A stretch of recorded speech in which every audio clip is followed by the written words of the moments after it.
यततो ह्यपि कौन्तेय पुरुषस्य विपश्चितः इन्द्रियाणि प्रमाथीनि हरन्ति प्रसभं मनः।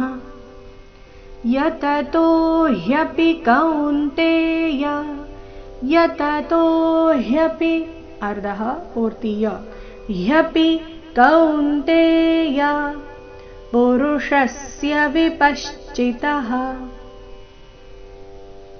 ಈ ಚರಣದಲ್ಲಿ ಎಲ್ಲ ಅಕ್ಷರಗಳು ರಸ್ವ ಇದೆ, ಅದಕ್ಕಾಗಿ ಶುರುವಾದ ನಂತರ ಕೊನೆವರೆಗೂ ಕಂಟಿನ್ಯೂಸ್ ಆಗಿ ಹೋಗಬೇಕು. ಎಲ್ಲಿಯೂ ಯಾವುದೇ ಅಕ್ಷರವನ್ನು ದೀರ್ಘ ಮಾಡಬಾರ್ದು. ಪುರುಷಸ್ಯ ಈ ರೀತಿ ದೀರ್ಘ ಮಾಡಬಾರ್ದು. ಪುರುಷಸ್ಯ ವಿಪಶ್ಚಿತಃ ಈ ರೀತಿ ಕಂಟಿನ್ಯೂ ಆಗಿ ಹೇಳಬೇಕು. ಸೆಕೆಂಡ್ ಚರಣ ಎಲ್ಲ ಅಕ್ಷರಗಳು ರಸ್ವ ಇದ್ದ ಕಾರಣ. ಮುಂದೆ ನೋಡೋಣ. ಇಂದ್ರಿಯಾಣಿ ಪ್ರಮಾಥೀನಿ. ಇಲ್ಲಿ ಇಂದ್ರಿಯಾಣಿ ನಲ್ಲಿ ನಣಿ ರಸ್ವ, ಅದರ ಮೇಲೆ ಆಘಾತ ಬರಬೇಕು. ಮುಂದಿನ ಶಬ್ದ ಪ್ರಮಾಥೀನಿ, ಪ್ರದಿಂದ ಶುರುವಾಗ್ತಾ ಇದೆ ಸಂಯುಕ್ತ ಅಕ್ಷರದೊಂದಿಗೆ, ಅದಕ್ಕಾಗಿ ಣಿ ಮೇಲೆ ಸುಂದರವಾದ ಆಘಾತ ನೋಡಿ ಯಾವ ರೀತಿ ಬರಬೇಕು. ಇಂದ್ರಿಯಾಣಿ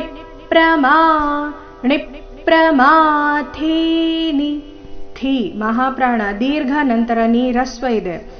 ಇಂದ್ರಿಯಾಣಿ ಪ್ರಮಾಥೀನಿ ಹರಂತಿ ಪ್ರಸಭಂ ಮನಃ. ಹರಂತಿ ಪ್ರಸಭಂ, ಇಲ್ಲಿ ಹರಂತಿನಲ್ಲಿ ಯತಿ ಮೇಲೆ ಆಘಾತ.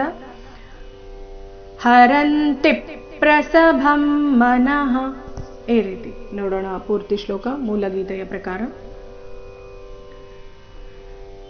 ಯತತೋ ಹ್ಯಪಿ ಕೌಂತೇಯ ಪುರುಷಸ್ಯ ವಿಪಶ್ಚಿತಃ ಇಂದ್ರಿಯಾಣಿ ಪ್ರಮಾಥೀನಿ ಹರಂತಿ ಪ್ರಸಭಂ ಮನಃ.